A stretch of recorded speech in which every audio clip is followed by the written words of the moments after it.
This division is red hot right now. I mean, if there's any division to watch in 2025, I think it is the 170-pound division. We had a couple announcements, not actually announcements, two things. Carlos Prates is looking to fight. We heard it after his last fight. He's looking to fight in Australia. And they're trying to make, it's not official yet, but they're trying to make that Jack Della Maddalena fight. That is fan-freaking-tastic. That is a great matchup with two bangers, dog. I mean, two guys, heavy hands, prefer to box. There's not going to be any takedowns here, if you ask me. That would be a fantastic fight in Australia, so I'm hoping that that comes to fruition. I kind of hate the fact that they're kind of killing off one of these two. But you see with the Ian Gary fight, if it's a competitive fight, it just means you're a fight out. Like Ian Gary, I fully expect, if his next fight is a win, that he gets the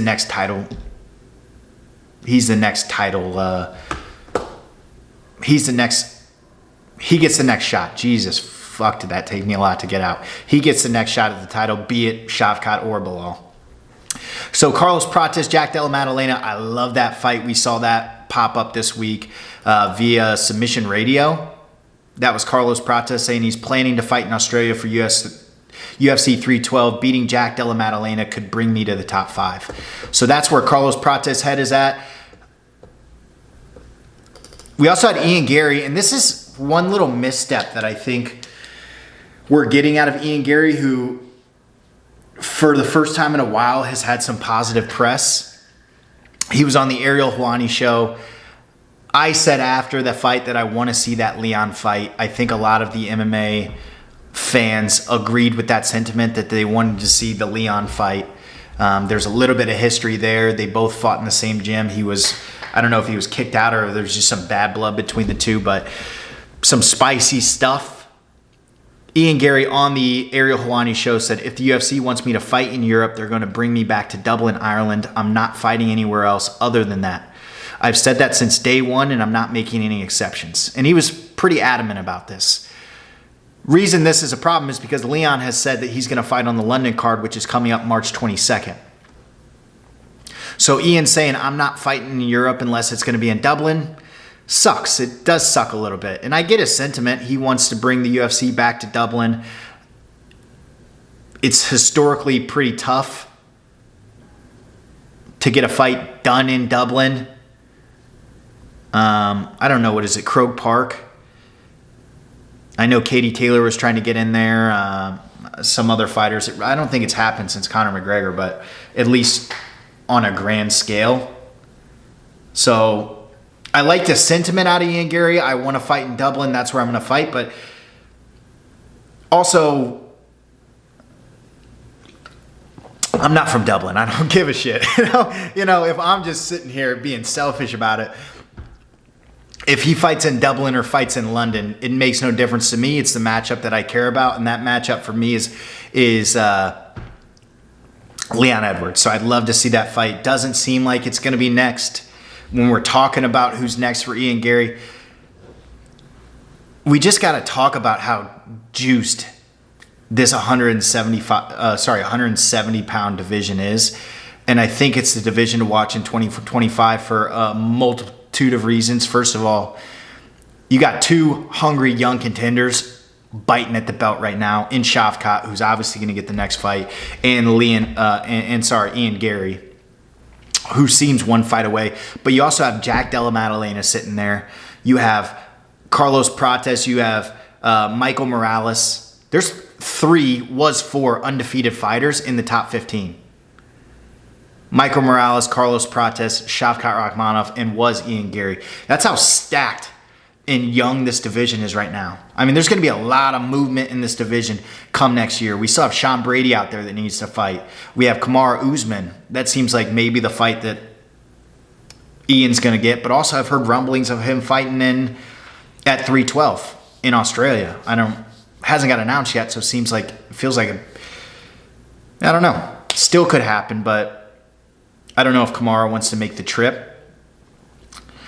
Colby Covington, Joaquin Buckley are fighting this week. We'll talk about them a little bit later, but that could really shake up the division regardless of who wins that. Also would love the Colby Covington Machado Gary fight. Don't think it's going to happen. I think Colby's on full duck mode when it comes to Ian Gary, unfortunately. He's made some comments at the press conference this week that, he's just in classic Colby form. He's like, oh, your wife's got to make a video, blah, blah, blah, blah, blah, blah. No. Obviously they're not going to do that. And the only reason that you're fighting Joaquin Buckley is because you said no to Ian Gary. Let's be honest about it. The only reason that Ian Gary and Joaquin Buckley was made in the first place is because Colby said no. Let's be honest about it. If we're being completely transparent here, Colby, it's because you said no. The UFC would have much rather made that fight than Joaquin Buckley.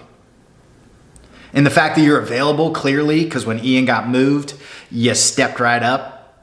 The fact that you're available kind of...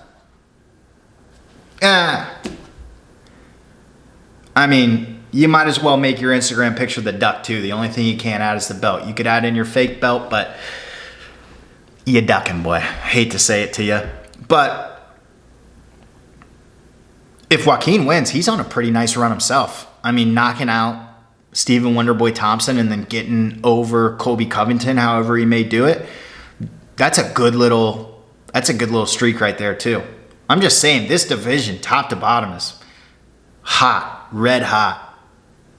And you still got Wonderboy, you still got Jeff Neal, you still got MVP sitting in the top 15. So a lot of fun matchups for these guys. Gilbert Burns still sitting in there. But this division it felt kind of stale over the last year or two because we were getting a lot of rematches. We started with Colby rematches with Kamaru, Leon rematches with Kamaru. Then we got a Bilal rematch with Leon. It was just, it feels like there's a changing of guard happening in the welterweight division, which is super exciting. And like I said, they have 4 undefeated fighters in the top 15. I don't know if any other division has anything close to that.